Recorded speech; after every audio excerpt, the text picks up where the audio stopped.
Hey, Shalom, man. Shalom on the stuff. Was by giving no praise to Yahweh Hashem Yahweh Shai, but Hashem Akakwadash. The belongs to the apostles of GMS and honesty, brothers doing the work in truth, with sincerity. Right, this one's just gonna be a quick one on basically the whole topic of not trying to go it alone. Right, we're one body, brothers are all here for each other, and yeah, man, so I'll get straight into scriptures. Ecclesiastes 4:9, two are better than one, because they have good reward for their labor, and that's, straight to the point. Two is better than one. Or you could try to go through a situation where you even have that saying in the world, a problem shared is, I forget how the rest of it goes, right? I carry on. It says, for if they fall, the one will lift up his fellow, but woe to him that is alone when he falleth, for he hath not another to help him up. And that's the thing, right? Hey, brothers are here to build each other up. Brothers are here so that so that we can all grow. At the end of the day, we've all got one common goal, and that's to be saved, right? Verse 11 says again, if two lie together, they have heat, but how can one be warm alone? Right? So you might be in mountain trek, or you might cuddle together for warmth. But if you're on your own, then right, verse 12, and if one prevail against him, two shall stand with him, and the threefold cord is not quickly broken, right? But the main point is two is better than one. Spending time trying to reason on certain things, which is the next precept that I have, which is Sirach 32:19 says, do nothing without advice, and when thou hast once done, repent not, right? Because when you look, man, you have different brothers who have different experiences to you, brothers who have gone through things that you haven't gone through, right? You've got to use those avenues. You've got to be like, yo, I was in this situation, that situation,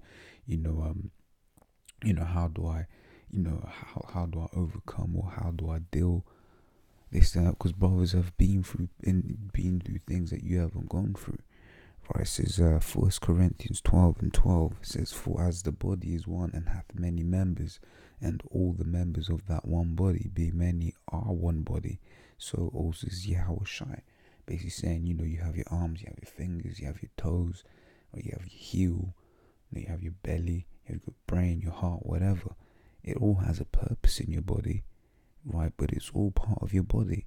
Just like how you have one brother that's good with this, one brother that's knowledgeable in that, one brother that's had this experience, one brother that's had that experience, right? The Lord has done that in such a way so that you have the diversities of talents, right?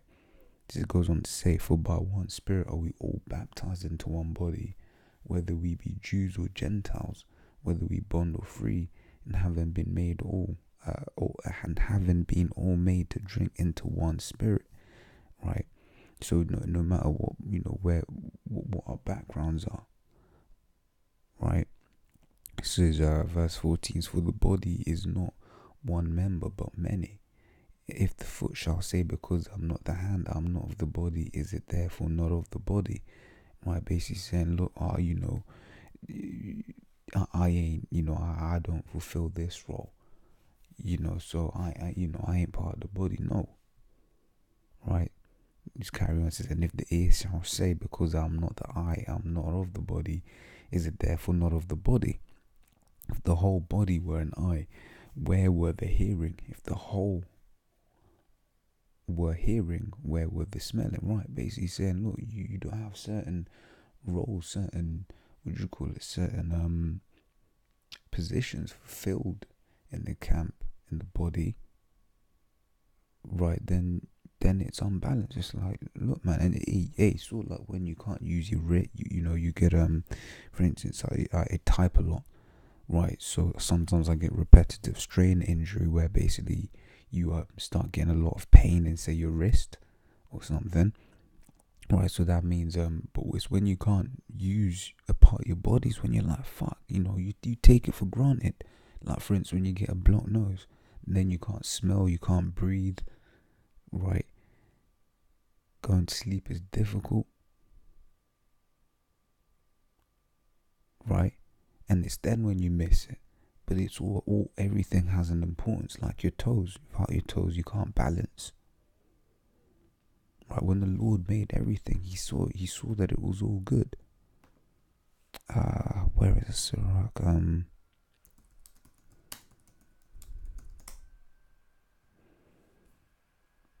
No, it says Sirach 39 and 16. 16 and 33. It says all the works of the Lord are good, right, and he will give every needful thing in due season, right. And that's it. All the works of the Lord are good, right. So if you just like you may have your toes, you might not realize the importance of your toes. The Lord made them on purpose, just like how you may be in a certain role in the body, fulfilling a certain lot, right. The Lord's put you there for a purpose, right. So I'll just jump down. In fact, I have to read the rest. Verse 18 says, but now hath the Most High set the members, every one of them, in the body as it hath pleased him. And if they were all one member, where were the body? But now are they many members, yet but one body. Right, and I get into that to say this. Like I said, brothers have gone through different experiences. Right, so when you try to go it alone, you're missing out on the experiences that brothers have had.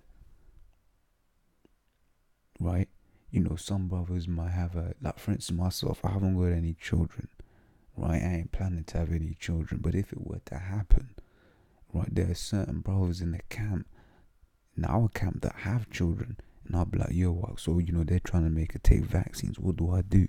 What do I say? Yo, what? Hey, my child's doing this. What did you do? Did you go through that? This, that, and the other. Counsel. I can't think that I know it all, because I don't know it all. That's pride.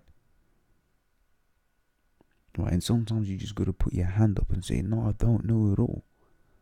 Which is why we have we're in the best place to be, and that's in the body. Right, the body of Yahweh, the body of Yahweh Shai. Right, through the power of Yahweh Shai.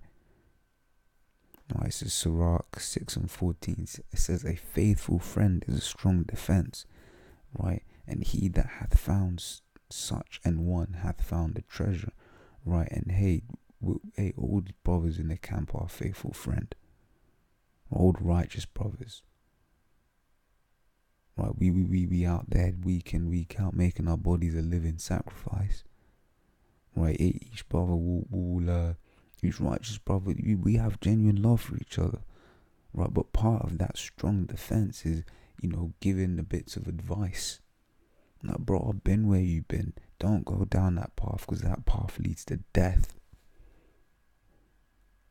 Right, a faithful friend's gonna, admonish you.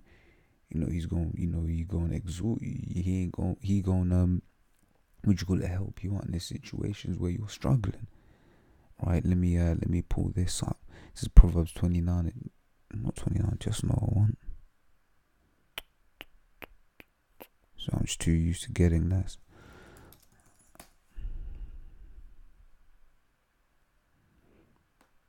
This is Proverbs 27 and 5. Open rebuke is better than secret love. Right, so a part of that strong defense is getting, brother rebuking you. Right, because what does a defender do? A defender defends from an attack. Right, who's attacking us, man?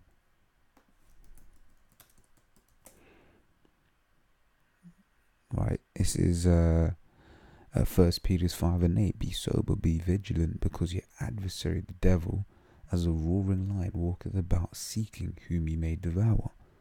Right, so you got Satan going around trying to devour us, whether it's in the form of your work, your job, your family, your woman, whatever it is, or a combination of all of them. Right, a faithful friend is a defense against that. Right, but if you ain't counseling, if you ain't reasoning, you miss all of those things. Right. This is Sirach 29 and 20. It says, help thy neighbor according to thy power, and beware that thou thyself fall not into the same. Right, so it would help thy neighbor according to thy power. So if I have understandings on certain things, certain aspects, right? Then brother can be like, yo, yo, let me drop some gems on you because I've been in the situation that you're in, right? But you got to be willing, as in the recipient in that example I just gave, right? They got to be willing to come out, come and what do you call it, and seek that counsel, right? And then I'm gonna end. I'm gonna end Matthew 22:39. It says, and the second is like unto it, thou shalt love thy neighbor as thyself, right? So when you're giving a brother, what do you call it? When you're giving brother advice, and helping a brother along, that's showing love. Right? I forget how it's phrased. The scriptures talk about what is it? What does it say? Oh, my mind's blanked out. It's gonna bug me. Oh, you shall know my servants.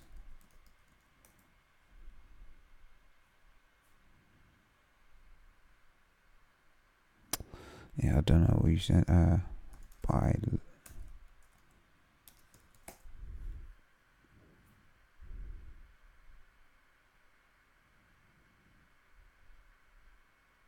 no, this is John 13:35. Says, by this shall all men know that ye are my servants, if ye have love one to another. Right, so it's the love that we have and we show. And people will say, hey, you man are different. Right, but that's that love brothers have for each other, and a part of that is, going through things together. Hey man, if I'll speak, with the younger brothers in our camp, right, which I'm a part of, reasoning like, look man, one brother might be going through a period of time when something great happens and we're all happy, right, and then something bad happens and we're all sad. Why? Because we're one body. The brother, when was reasoning, the brother made the example of, hey, look, man, tell me if you got a toothache that the rest of your body ain't gonna feel it. No, you're gonna be curled up in bed, just in pain. Right. So Lord's all that's been edifying, and till the next time, I'll say shalom.